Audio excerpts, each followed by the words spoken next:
Hey everybody, this is Evan Rogers coming at you with a fancy language words video.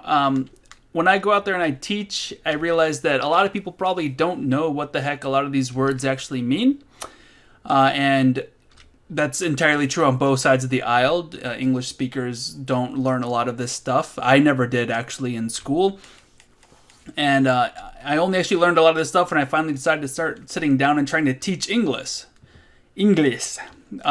So I decided to make a fancy language words series where I'm just going to teach the basics of all of these words that you should actually know, but at this point you're too embarrassed to ask.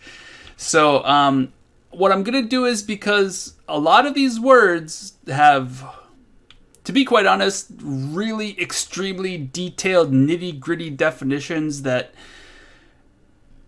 are just mind-numbing to try to even hear about. What I'm going to do is I'm going to give you the lazy definitions that'll basically give you what you need to know. Okay? That way, you can just use my website, at least my YouTube channel, as a quick reference desk. We're going to go over through all these videos. This is just the introduction video, okay? The introduction video to fancy language words. We're going to see the difference between sentences and clauses.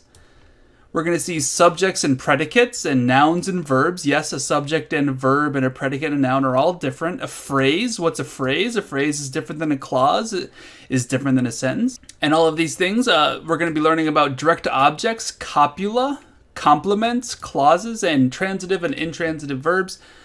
And I'll probably expand this throughout the time to make this a little bit more easy to understand.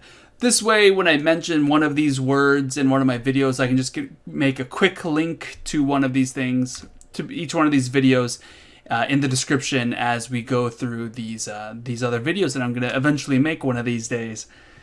So that's what we have going on in this series. This is just quick, nitty-gritty, just lazy, good enough to make sense definitions.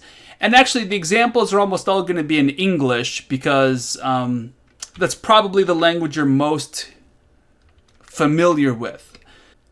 Alright, so the goal of these videos is not a vocabulary test. I don't want you to memorize these words and this is what the meaning is and match XYZ, blah, blah, blah, blah, blah. I don't want you to feel like you're doing a vocabulary test. The goal is to learn why these words exist, so that when you encounter their somewhat equivalents in Japanese, you'll say, I see why that's important for me to recognize that's a clause, whereas this is only a phrase, and that there's numerous clauses, and that this clause subject and that clause's predicate are different because the subject is...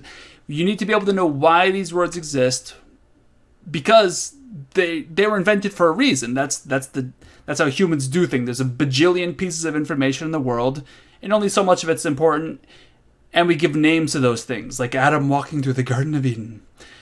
Well, there's a reason these words exist, and knowing them and why will help you speak any language. Yeah, your own language, your native language, your mother and father's language, English, Japanese, any of these language.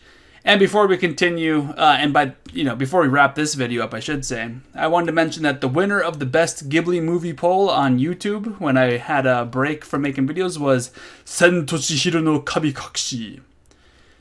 So this was Spirited Away. Everyone's favorite was that one right there. All right, have a great day. Peace out. And let's sing Vampirina. We can sing Booty Vampirina. You want to sing Booty Vampirina? What's that song? We're living the scream. Whoa, Vampirina, I can make zoo. Vampirina. Maybe blue with pointy teeth. Mommy blue is pointy.